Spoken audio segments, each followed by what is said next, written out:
And we're live. This is Mahabari from Egypt for Equity Unbound. This is our third studio visit. I'm going to ask Mia and Catherine to introduce themselves and then our guests.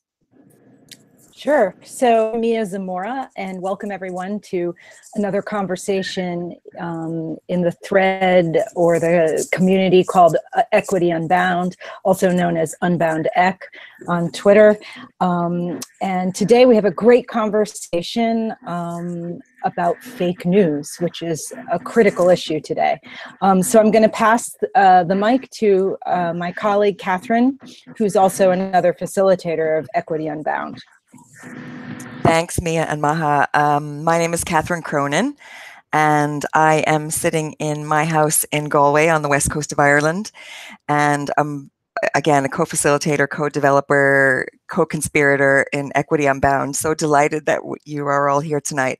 And I simply cannot believe that we're having the discussion on fake news one day before the US midterms. It's just, you know, we couldn't have been any more prescient if we tried. So I'm all in for this. So delighted you're all here.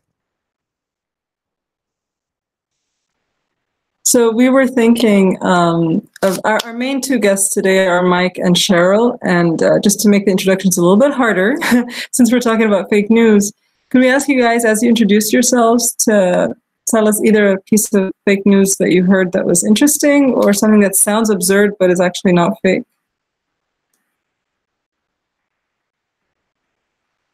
I guess I can go first, just because there's so much depressing and consequential and harmful fake news out there. I think I would choose for my favorite piece of fake news something outside of that entirely, which is the image of Monster energy drink caffeinated ham that has been circulating the internet. Ham injected with caffeine.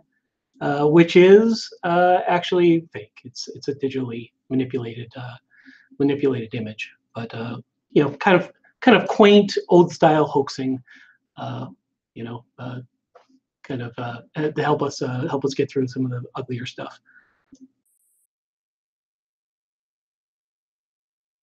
Oh, and did I introduce myself? I'm Mike Caulfield from WSU of Vancouver.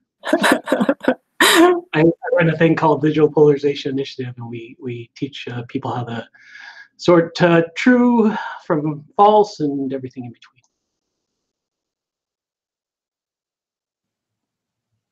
Cheryl, do you want to introduce yourself, please? Yes, I'm Cheryl Brown. I'm South African, but I've been working in New Zealand at the University of Canterbury for the last year. So that's been quite a new thing for me. When I first arrived here and talked to my group of students about fake news, they all thought it was an American thing. Nobody thought it happened in New Zealand. So I've spent the last year trying to find examples of New Zealand fake news so that I could prove to everyone it does happen here. My favorite at the moment is a picture, sadly, of a whole lot of dead kiwi birds with their not even paws, with their feet tied in a big group. It's a dreadful picture. It was taken in 2011, but very recently it circulated social media with the sort of tagline of "Look what 1080 poison does to kiwi birds," because there's a very controversial pest control program happening here, and so it's been reused, this particular image, to I suppose to sort of push the agenda of the people who are anti the sort of predator control approach the government is taking. So that's been really interesting. It looks really awful, and everyone goes, "Oh my goodness, we really shouldn't be doing this." But actually, it happened many, many years ago, and these were the kiwi birds that died from dog bites and car accidents. Anyway, but I'm very delighted as well that one of my students, Liz, is joining us. She was in the course I taught, and it's great that she could come. And she's actually here at the moment, live from her school that she's teaching in. So that's me. My connection isn't the best, so if you see me walking outside, that'll be why. It just fell off the internet before in this workroom. Would you introduce yourself while you're here? Sure. Well, hi everybody. I'm Liz Donnelly. So I'm coming into education from a media background, working in TV journalism for a number of years. I think I'm really excited about the possibilities in digital education that we can embrace in the next few years, and kind of connected with Cheryl over that, with her part of a course that I was doing, which was called Future Focused Learning. Yeah, so I'm happy to be here. Thanks for having me. Thanks for joining us. Naomi, would you like to introduce yourself? Yes, hi, my name's Naomi Barnes. I'm a lecturer in literacy at Queensland University of Technology in Australia. And my research focus is on the digital literacy of social media.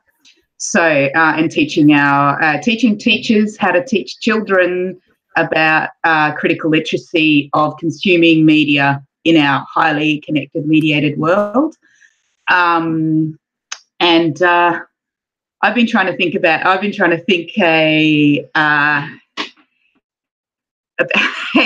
fake news in Australia, and I can't kind of pick one that's my favourite. But like at the moment we have our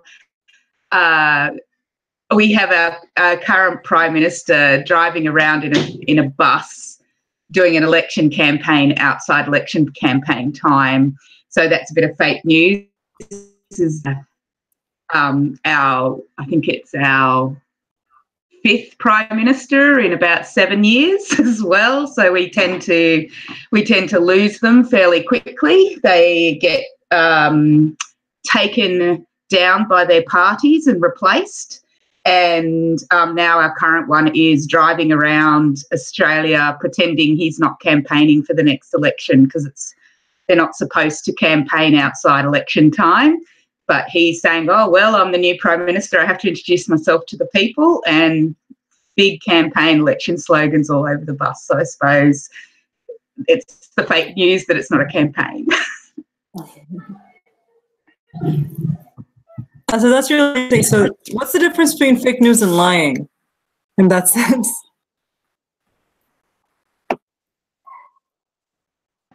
What's the difference between fake news and lying? Oh, he hasn't actually said he's campaigning. It looks like he's campaigning, but it doesn't. He's not actually. He hasn't. He says he's not. He hasn't actually said he's not campaigning, but he also hasn't said he is. So I would say that he is walking the error line of what he is and isn't allowed to do. That's why I would say that's fake news rather than lying.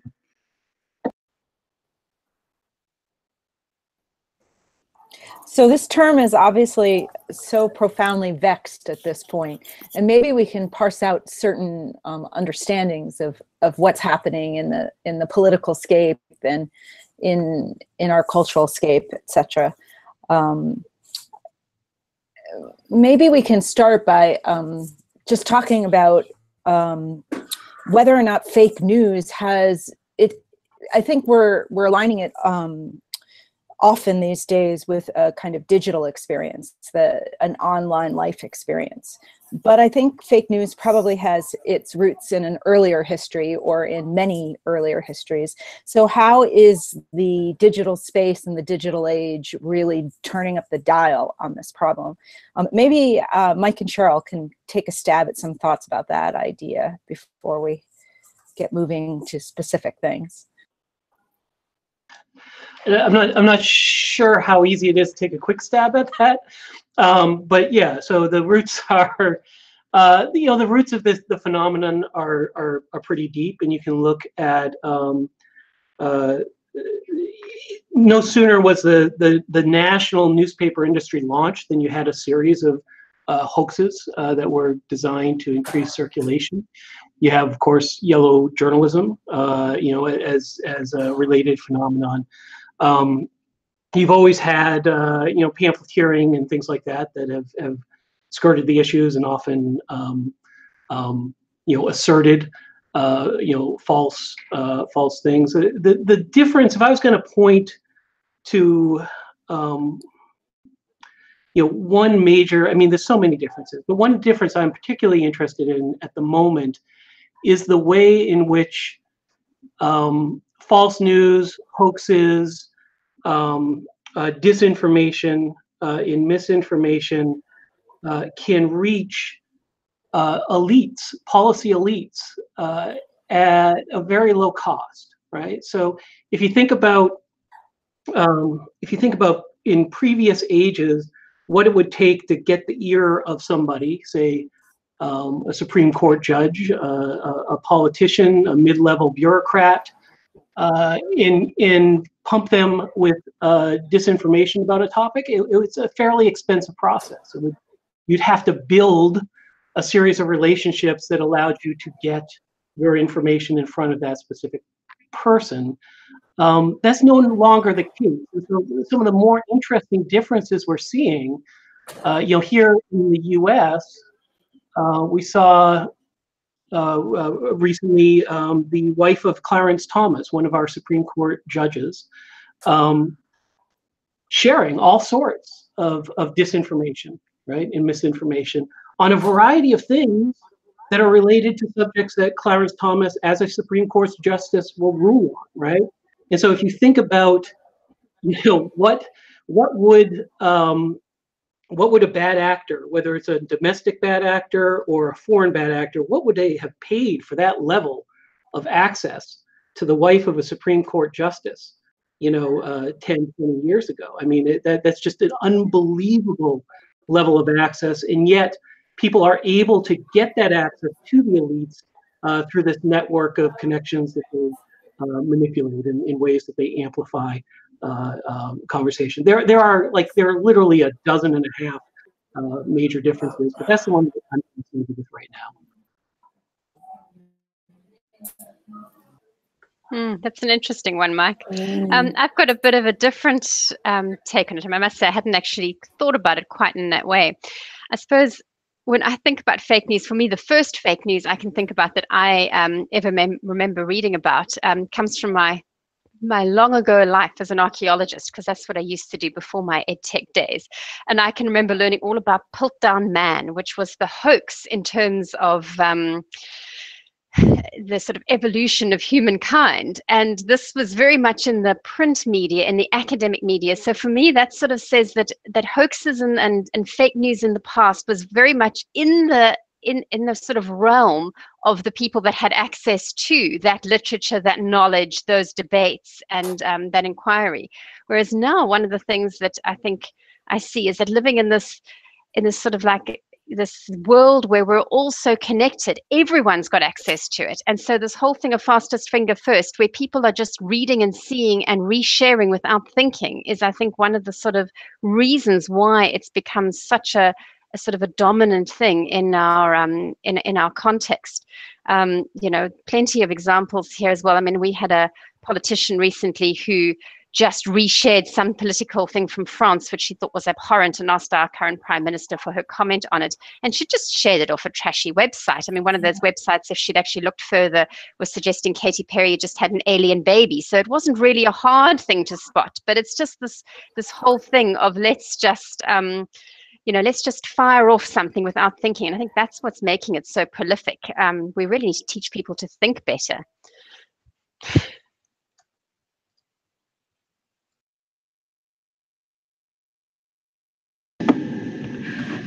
Yeah, I have been thinking about it from I like all those points, and it's got me thinking. I haven't sort of really thought through fake news as much as I think through. So being a critical literacy person, I consider everything political.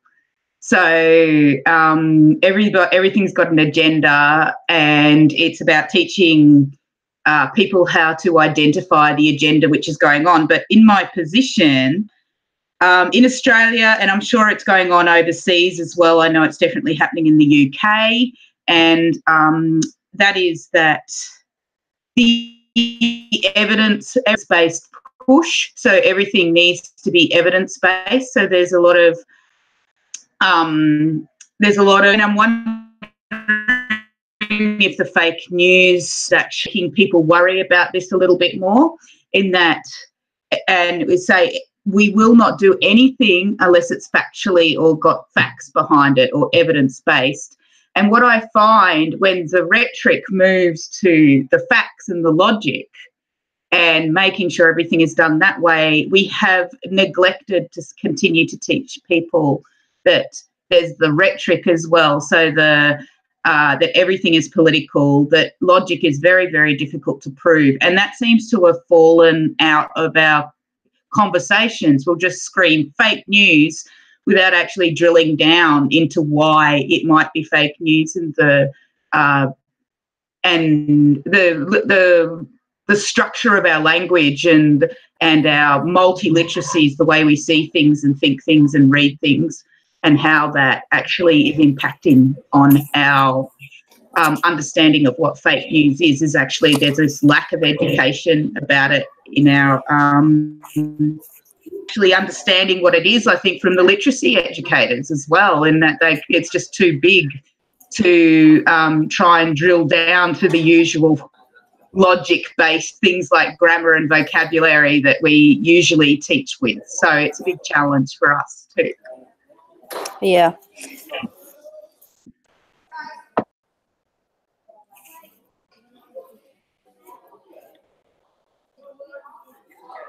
So I have a question about that.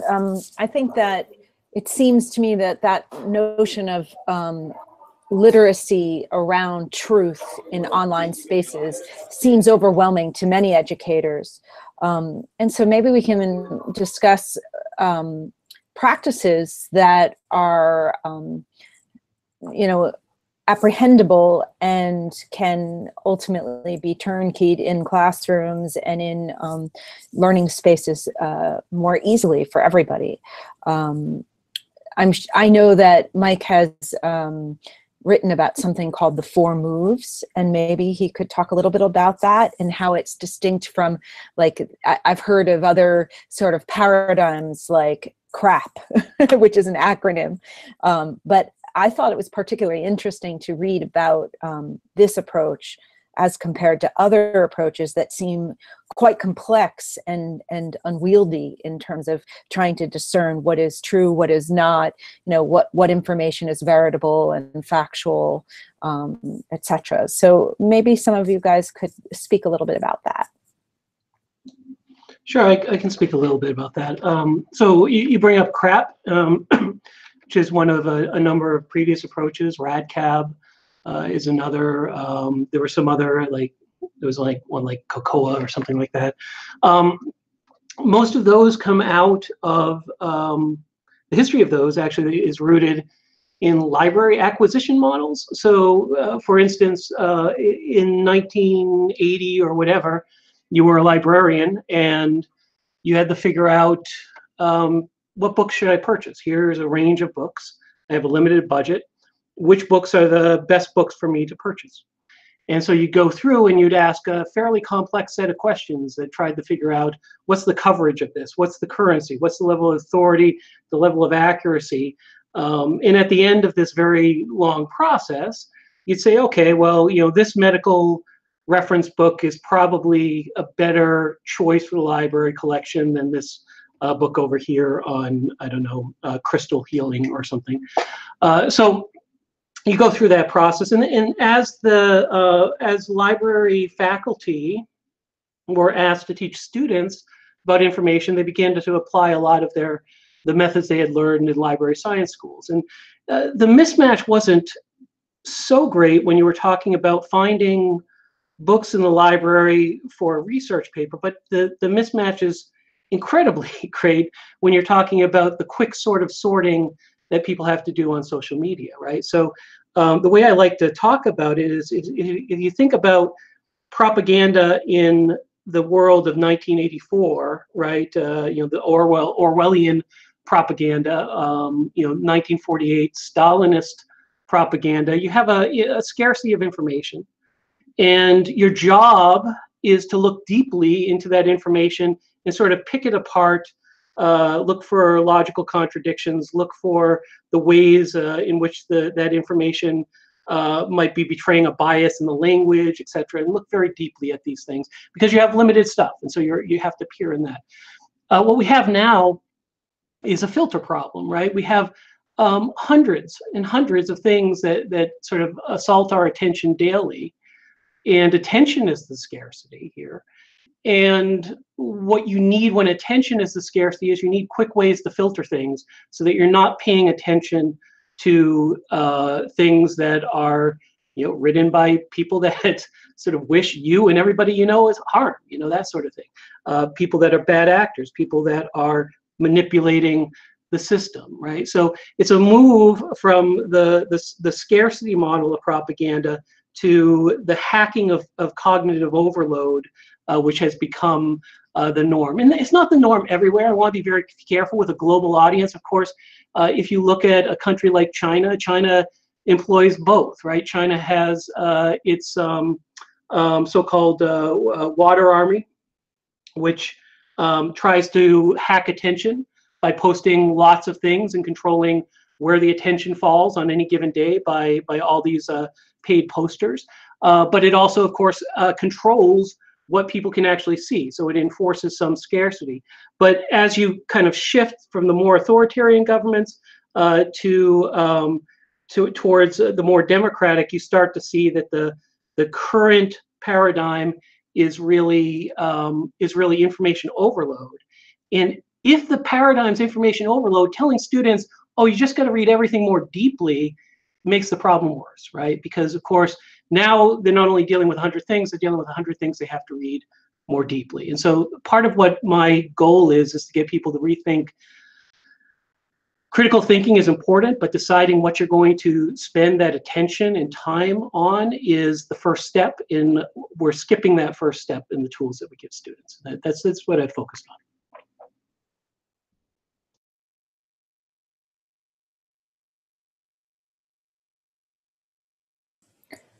Maha in the chat mentions that there's an infographic for the 4 moves. And I think that would be really helpful to take a peek at. So I just wanted to say it out loud, and we'll probably share that on the Unbound EC website.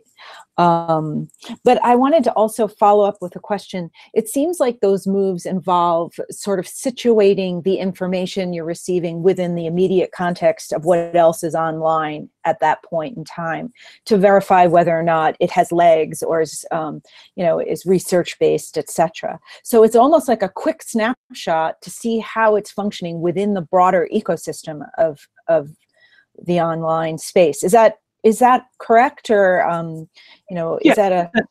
That's a perfect summary. So the idea is that one of the ways the web is often different than traditional information environments is a lot of stuff arrives sort of at our doorstep, and we don't really know what the provenance is at all, right? We don't know how it got there. We don't know why we're being shown it. We don't know what the chain of custody of that material has been. And yet we dive in as if it's a book that we ordered that came in the mail, right? So, when you order a book in the mail, you get the book, you already can probably write 5 pages on what that book is going to be about, who wrote it, what their position is, what their expertise, all that before you actually open the book, right?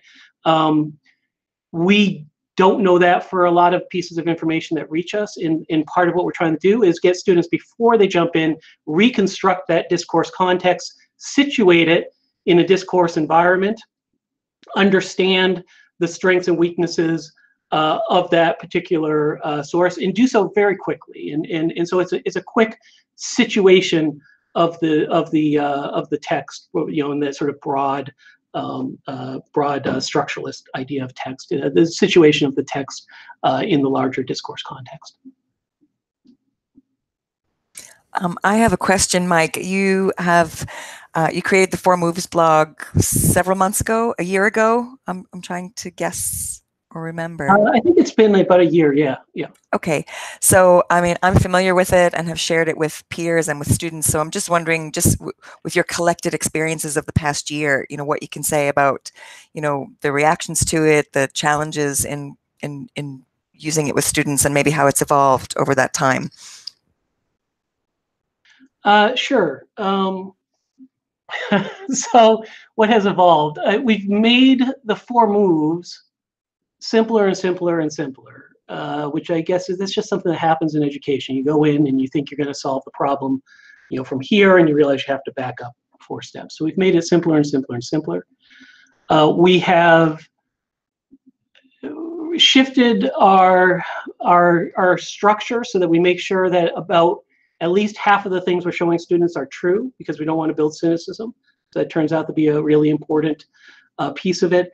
And in the way that we sequence it with students, we are putting a lot of sort of hoaxy, funny, silly stuff up front in the instructions so that they can build a facility with the moves before we move into things that may trigger some identity threat around their political or ideology, social position, cultural identification, etc. So, so those are some things. I mean, the most obvious thing is that we've just made it simpler, simpler, simpler. Right? The initial textbook really, kind of set people up for like a 10-minute thing, and that was kind of an improvement over crap.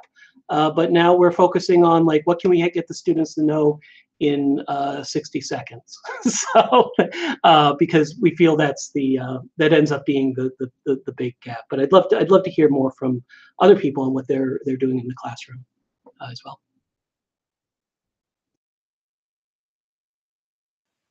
Thanks, Mike. I mean, actually, I have to admit that I was using the 4 moves, the sort of longer version of it in my teaching, and not actually the blog version. And I really like the idea of getting down to the 60 seconds, because I think my comment was, it's actually, I suppose it's a skill we begin to learn when we do it often, but when you first introduce it, it actually takes a huge amount of time to go through a process of really unpacking and thinking why you're identifying something as being real or not real, or where its agenda is lying. So it's this whole thing, as Naomi says, of learning to be critical and building up the skills. I mean, I don't know if Liz is in a position to chat, but I'd be quite interested in her perspective as a emerging teacher, and from her both a media perspective and her student perspective on how she feels that works, especially since she works with younger kids.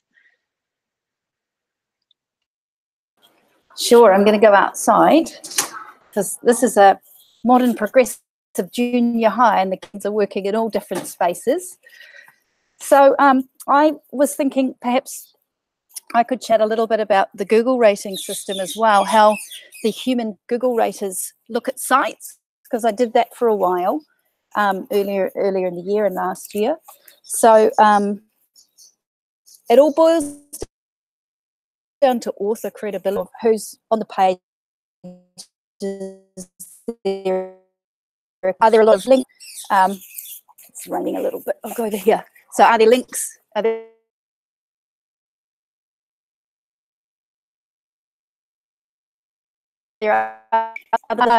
so that's a quick, easy way to check.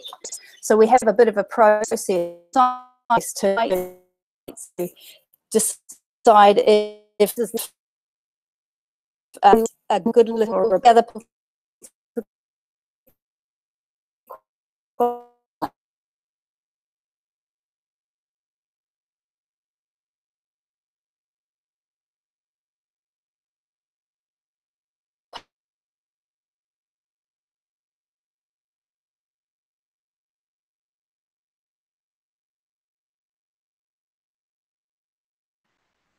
Yeah, we can't hear anything from Liz anymore. I think she walked into the no network place.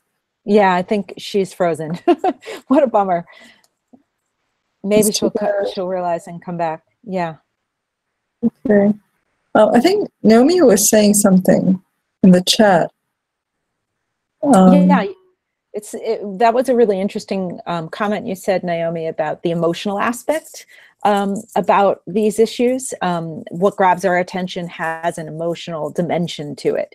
So maybe you want to pick up on some of those ideas, because I think they're really important, actually. Yeah, so as I was saying in the chat, one of the, I think we try to set up parameters around how to read the media. As I think I alluded to a little bit about, we have abounded in the rules of language, basically. And the reason Maha asked me to come on here because I wrote a blog about rhetoric, and one of the things which the rules seem to forget is that there is each sort of interaction we have right now with each other when we're on consumer, when we're consuming the news and those sorts of things. People do it because they like it. It may like coming from the world, so they continue to perpetuate the hyperbole. So I think there's a few people who are looking at the emotional side of the way we communicate, such as Sarah Ahmed looks at the cultural politics of emotion. And moving about, we have to understand that no matter how many rules we put in place, people will break them and people will try to get around them. And so when we talk about digital literacy and being able to do this, I think that we do need to consider that there's an emotional side to fake news, and even though people know it's fake, they want to share it because it's fake, and it's going to get them a conversation going on Twitter or Facebook, or they want to share it, or that people might take it down because they're ashamed of sharing it as well. So there's that sort of that emotional side of it as well. So there's a lot of that going on when we're talking about fake news as well. There was something that your post, Naomi, made me remember. There was a conversation starting on Mike's blog at some point where Mike was talking about how trying to get students to be skeptical can sometimes go the other way, where they're skeptical of everything, so that even something that is supposed to be relatively credible, they're just like, they're skeptical of everything anyway, which is not a very critical skepticism anyway. And I remember we were talking about context, and we were talking about, again, what you talk about a little bit on your blog is the social justice orientation of it. Is like, critical doesn't just mean being skeptical, but it also might mean putting a social justice lens on it. So I was wondering what other folks' experiences have been with that. And I wonder, Mike, what we were talking about, do we also need to teach students when to believe? And how that's been going for you? Yeah. So, I think it's a really important piece of it, particularly because what we see, we have a pre-test when our students come in.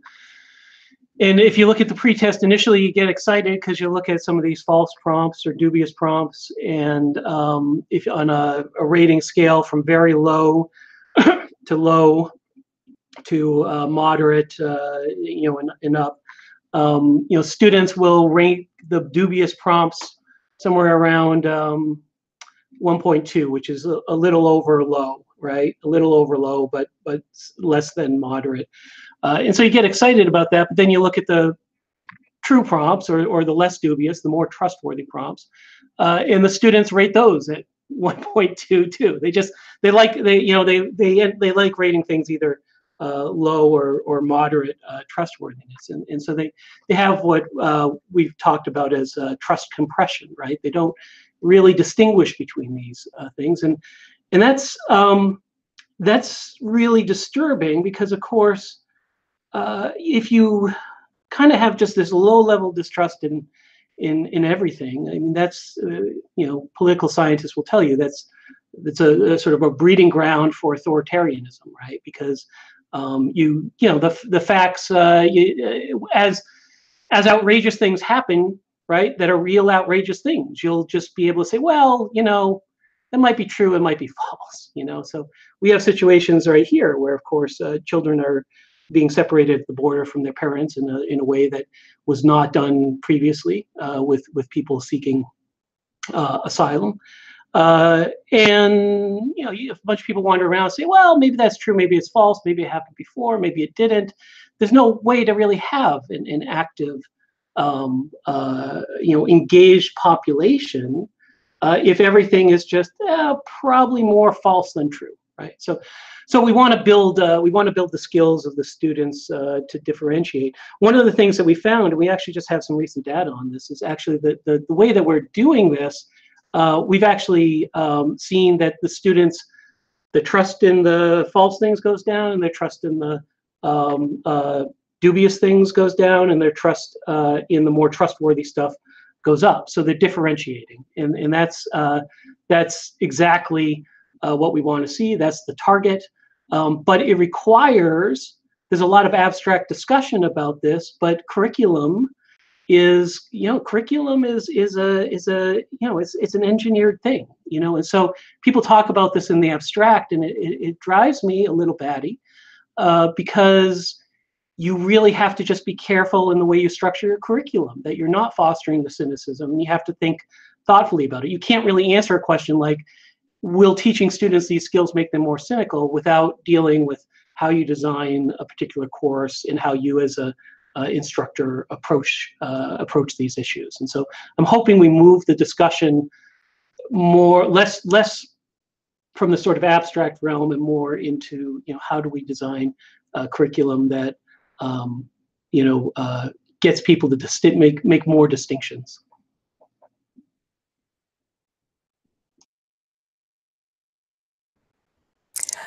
Can I just jump in there? I think that's brilliant, Mike. I love that conflation sometimes of that I see happen also of critical with cynical. And you're talking about just the danger of that. And, it's in my work on critical approaches to open education, I found it's one of the words and the terms that I've come back to so often. And I shared that this morning in a webinar on open education. And I used a quote by Michael Apple, which I just have here, which points to this notion of a critical disposition. And he talks about our task requires criticism of what exists, restoring what is being lost, and pointing towards possible futures, which is, I think, a really, positive and empowering notion of what being critical is. And then also, included in that critical approach is the notion of being rooted in critical theory, and kind of working towards justice and towards equality. But those two things, I think the critical approach as something that's positive and pointing towards possible futures, as well as at least a little bit about critical theory and why the word critical is used when we talk about a critical approach. But I often find I have to unpack that, which is just exactly what you said. So that's really useful for me in thinking about these critical literacies.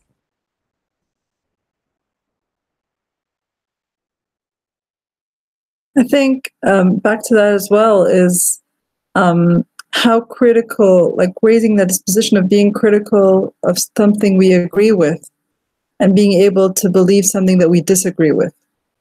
So I was, my husband sent me 3 different links over the past week about research related to screen time.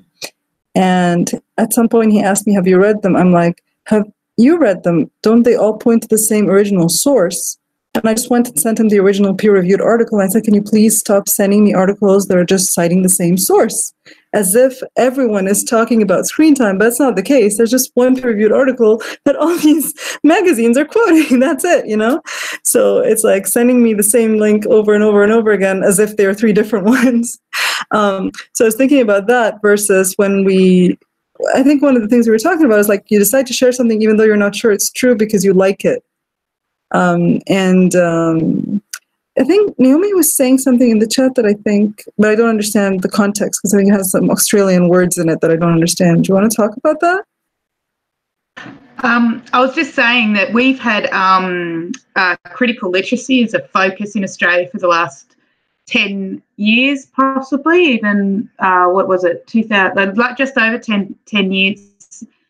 20 years, I should say, because one of our forces for designing the literacy curriculum has been the New London group, which includes Alan Luke and Cress and Fairclough and those types of big names in critical literacy. And yesterday I was reading and it was interesting, they were talking about how exciting this era would be, this era would be of being able to connect and be open and learn and those sorts of things in that paper. And Alan Luke has recently done a response 20 years on from the New London Group paper and has said that no matter everything that we dreamt of has become a tool for neoliberalism, basically, for watering it down. The government's taken it over and standardised it. Quangos, that's a word we use for what is it? It's a quality assurance non-government organisations. So they're the people who do things for government but are private. What do they do? Sort of like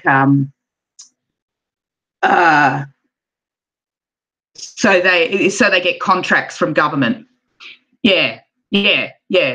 So like Ofsted. And so we have a Quango, which has decided that critical literacy is a 21st century skill, and it's something which can be quantified. And so therefore they've gone along the lines of quantifying it. So the people of that particular group have come back and said, we just need to focus on the social justice. We need to focus on the communication and learning from people and individuals and those sorts of things, because you can't just sit there and say, we're doing critical literacy and this is how you do critical literacy. It's got to be more than that. So that's sort of what I was referring to there, because we've been doing it for 20 years now in our Australian curriculum, and it just got gutted in the last the national curriculum as opposed to a state. Yeah.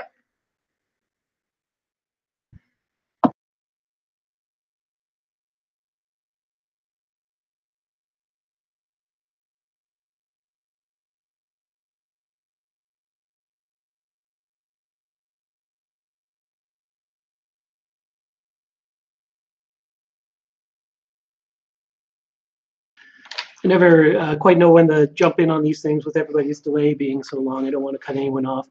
But one of the things that we have been thinking about quite a lot, and I get asked quite a lot,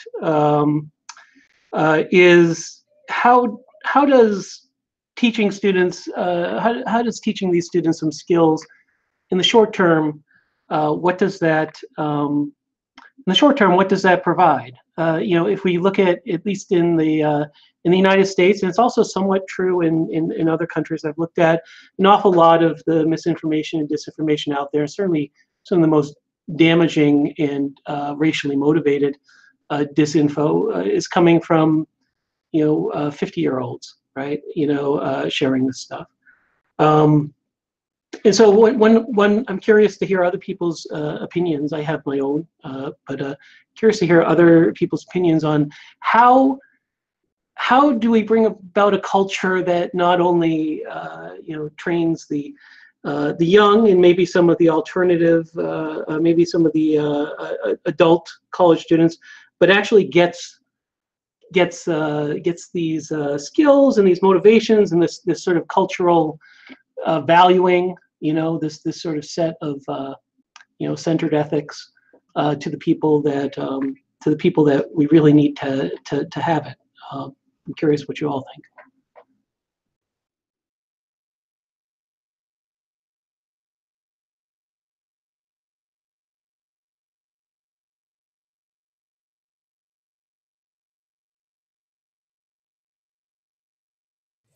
I don't have an answer, Mike, but I think that was an excellent prompt.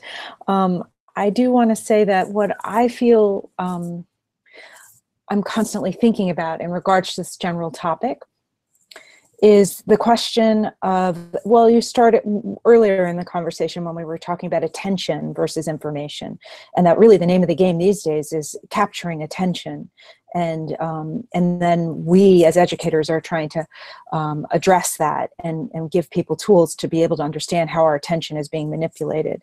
But what I think is most obvious is this idea that belonging, a feeling of belonging, is maybe stronger than any facts. And that issue how we're working through that is, I don't have the answers to the question you just asked, but I am worried about that particular sort of fault line. The question of really what's at stake here is a feeling of belonging versus I know this is right or wrong, or this is truthful or not. And then how do we address that as educators in ways that make sense? So I guess I'm throwing the ball back out and I'm hitting it back to you guys, but with that specific concern in my mind. Liz, do you think your connection is slightly better? Do you want to try responding to this? It is, and you will hear birds because I'm sitting outside now, and it's 9:45 a.m. I was just sort of still back on the 50-year-olds sharing more fake news than the younger audience. So I guess coming from the media, the older audiences are kind of more digitally naive, if you want to put it that way. So they are still doing things in an older way, watching more commercial television, etc. So I wonder if it's a matter of time before they catch up to the younger ones. But I don't know how we'd get information out to them. So I've taken a role. I'm still here at this school as a student, but I've taken a role here for next year, and we're a junior kind of 11, or like a middle school, so 11 to 15-year-olds, and it's pretty progressive in what they're doing. The only social media I've taught so far has been about their responsibility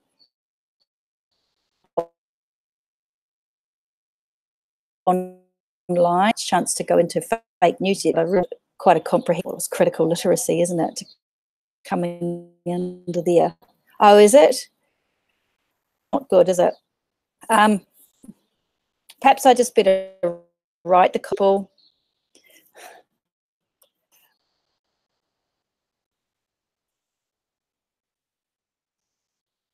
Yeah, if you want to write that, Liz, and we'll read it aloud. Yeah, thanks. I was thinking recently what you said about the digital naivety. I mean, obviously, I don't think we could generalize about people of a certain age, but yeah, there are people of a certain age who are generally less digitally literate. So it looks worse when they believe something like that because you expect that at that age they're wiser, but also it's possible that they're using old criteria for assessing credibility. So there are people who would say, oh, well, that message was sent to me by that person and that person is credible, but they don't realize that that person is not the person who said it. They're just passing something on that they found and figuring out, and this who is credible and what is credible becomes complicated. It's no longer information or media literacy alone. You need to have the digital literacy to imagine how something gets photoshopped, how something can get distorted in that way, and then to find out if it's not true. Today, my students and I, we were trying to research something, a very simple claim about a medical thing. And I said, my mother-in-law, who's a doctor, got it from a friend of hers who's a doctor. And how do you know if it's true or not? And one of my students said, I'll ask a doctor. I'm like, these are two doctors exchanging this message. How do you choose which doctor to ask this question to? It's not a medical question. That's not the point. It's not a point of any generic doctor will know the answer to this. How do you use the internet to find out? So this was very funny because I was trying to get them to use the internet rather than a credible person. Mike's got his mic unmuted, so I'm guessing he wants to say something. As a medical disinformation, we could have a whole session on that. That's actually one of the harder problems to solve, because as sort of vast as some of the manipulation has been in the political sphere, the amount of medical junk out there and the reticence of even mainstream media to lock down some of the coverage of just spurious findings and those sorts of things creates an environment that's very difficult to navigate. In general, with most political misinformation, I think if you learn some simple techniques, you can usually cut through that misinformation and find get a little closer to reality. There are some medical misinformation prompts I've chosen, and I've given some students, and just they take one wrong turn, and the web is very unforgiving with medical misinformation. Just the amount of it can pull you in very quickly if you have the wrong search term. But I do like your formulation, Maha, in the sense that one of the things we're trying to get students to understand is how to find out what the consensus opinion is of people that could conceivably be in the know. And it's not to say that you have to agree with that consensus, right?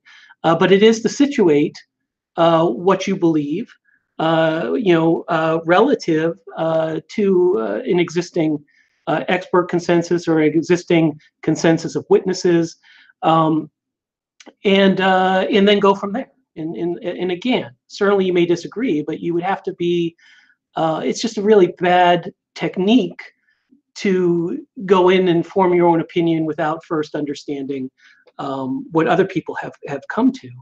And it's a sort of, I don't know, it's a sort of, there's a way in which there's a certain arrogance and narcissism that the web fuels, right? That we can,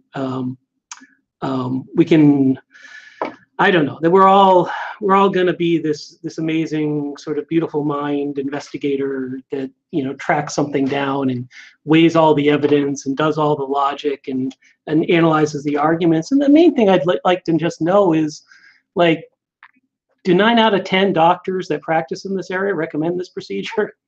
And then go from there. And there's certainly histories where 9 out of 10 doctors have been wrong, but in the absence of more knowledge, I'm probably going to go with that. And so the idea of 2 different doctors and so forth, the idea of multiple people saying conflicting things, and then how do we figure out what person is maybe more in the mainstream or what person is maybe out of the mainstream, and how do we decide when that consensus isn't enough for us? Although that's the second step. How do we decide when that consensus, we want to really push beyond that consensus? Anyway, so we give students a lot of stuff where you have multiple prompts. It's not, do you trust this or not, but here are 2 things. Which one of these are you going to place? But Mike, when you say 9 out of 10 doctors, there's also this question of hegemony and who's the dominant group of people in that. And this is, I think, where the social justice becomes really important, because when people in power talk about, questioning that, it's very different than when minorities talk about questioning that. And they will use the same discourse. And I think you've spoken about this too. I think Naomi was kind of getting at that sort of in her blog post as well, is that questioning power when you're in power is kind of ridiculous, like a lot of white supremacists seem to be doing, as if they're oppressed or something. But they're using the same discourses as people who have been resisting power because they have been oppressed. And so if in the situation of 9 out of 10, so I always think about this in the medical field for things related to women. And that a lot of the people who make those decisions have been men. And so perhaps they all agree on it, but actually no woman's opinion has been taken into consideration about it. And that's where I have problems with it on a social justice level that isn't necessarily medically sound at the moment.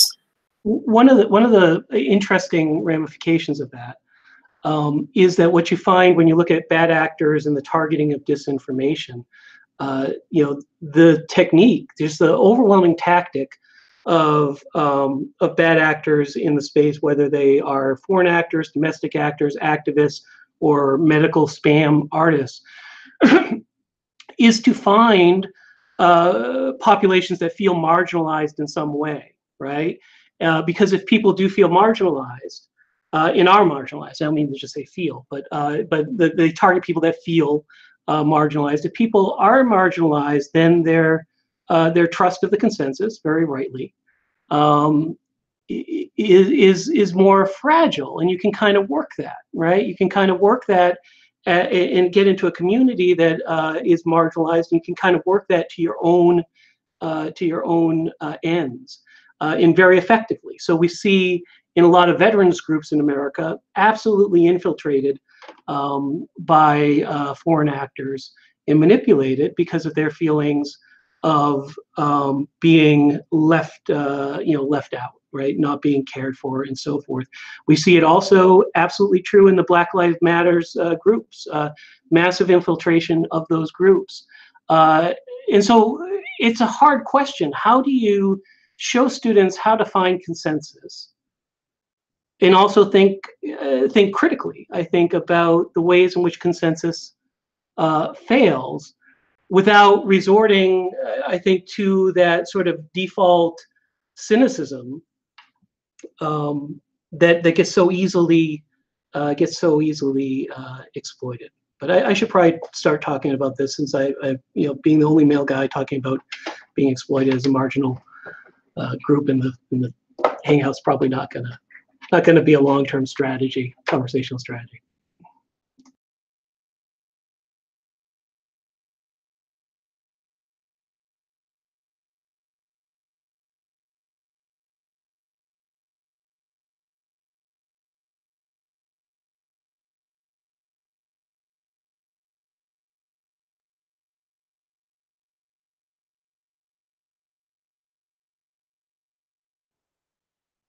Can I ask a question? Because I know we're getting about 5 minutes before the end of the time, and I'm really fascinated with some of the work that you've been doing, Cheryl, and I just wanted to give you an opportunity maybe to share some of the highlights of that, or anything that you thought about, coming up to the studio visit that you wanted to share, particularly in the whole area of digital literacies and critical digital literacies. It's very kind of you, Catherine. I suppose because a lot of my work has been with young people for whom access has been an issue. It's been a slightly different focus. So it's been a focus on not on the people with multiple devices and necessarily multiple accounts or ways of accessing. So I think it's been quite interesting to me.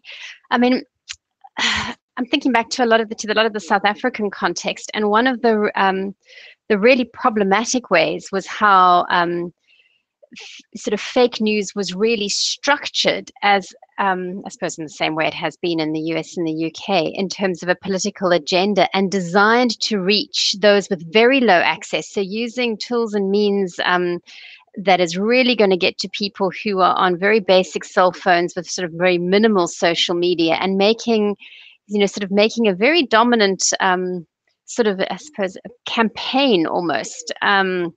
That's sort of quite worrying. So, I mean, we're thinking about our students who are engaging in much more sort of, in a curriculum and sort of more formal education and ways of educating them. But I think for a lot of schools, people are working at the basic level of what do we teach our students, and, the sort of maths literacy, English literacy is sort of like I suppose the dominant form of the curriculum. And how does this digital literacy come into it, and how can we integrate it better so that it's not something we have to rely on being taught in the sides? I mean, I think it's just been, I sort of think it's a really complex problem, and it's very contextually, the sort of solutions have to be quite, I suppose, contextually relevant.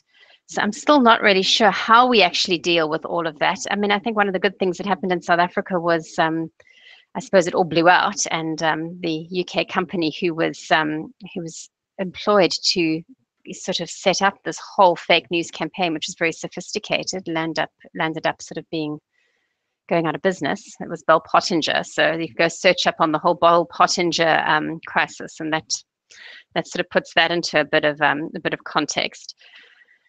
But it's interesting, moving contexts, I found the whole issue of digital literacy and critical literacy is just so different. I've almost had to re-educate myself in the New Zealand context. It's amazing how this is all relevant and to context. There's some interesting stuff around when you talk about the ways in which the people that maybe have less access to technology and less access to education, how they are targeted. A lot of the sharing on Facebook of false stories and hoax stories that kind of blew up around 2013. And initially they were just hoax stories, but it was all based on their mobile share, right? They added mobile share, right? So that you didn't have to be on a desktop anymore to share with other people.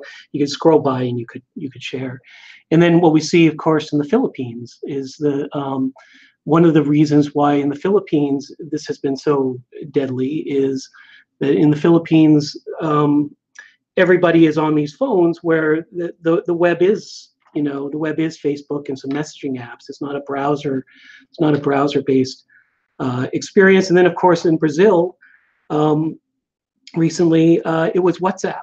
It's all WhatsApp messages pinging back and forth. And of course, when you're in a WhatsApp, there's not any tool there really to check these things. But it's very true that the targeting of these things, the targeting of these things is geared to people that maybe have the least technology and maybe skills to deal with it.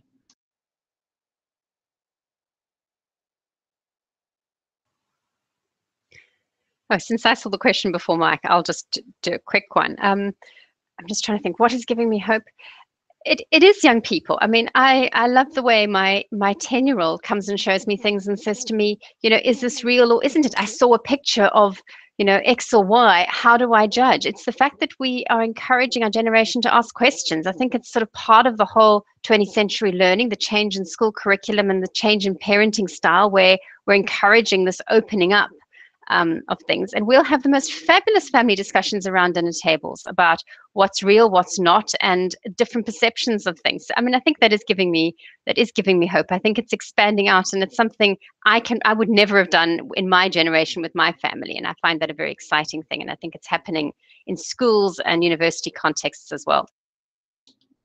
I'll end with the same hopeful thing. I see exactly the same thing. I get asked this question all the time. Well, what if the students don't want to know what is true? What if they don't care what is true? And I find that the only reason why they don't care what is true is they feel overwhelmed, and they just stopped caring because they felt like it wasn't possible, right? It wasn't possible to get any truer. And when you show them techniques and skills and ways to deal with it, they do get excited. So young people inspire me. They also seem to believe that they've kind of branded this whole fake news thing as an old person problem that's to be derided, as something fuddy-duddies do. And I don't know. I find it's absolutely it's their excitement about getting this right that makes me hopeful.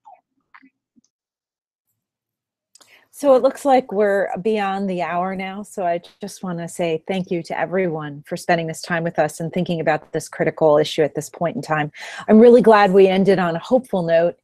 And I think that note also is looking towards a generation that's coming up and is learning how to think in particular ways, and that we're watching how that's developing and learning from them as much as we're learning from the mediascape that we're coping with as individuals. So thanks again to everyone. This was definitely both fun and also reflective. And I'm particularly happy to have the 4 moves as a reference point as I move forward with some of my graduate students in this conversation. So thanks for that too, Mike. So anyway, everybody, good morning, good night, good afternoon. I'm going to stop the broadcast. Thank you, everybody. Could people stay just for 1 minute after I stop the broadcast? So I'm going to do that now. Yeah.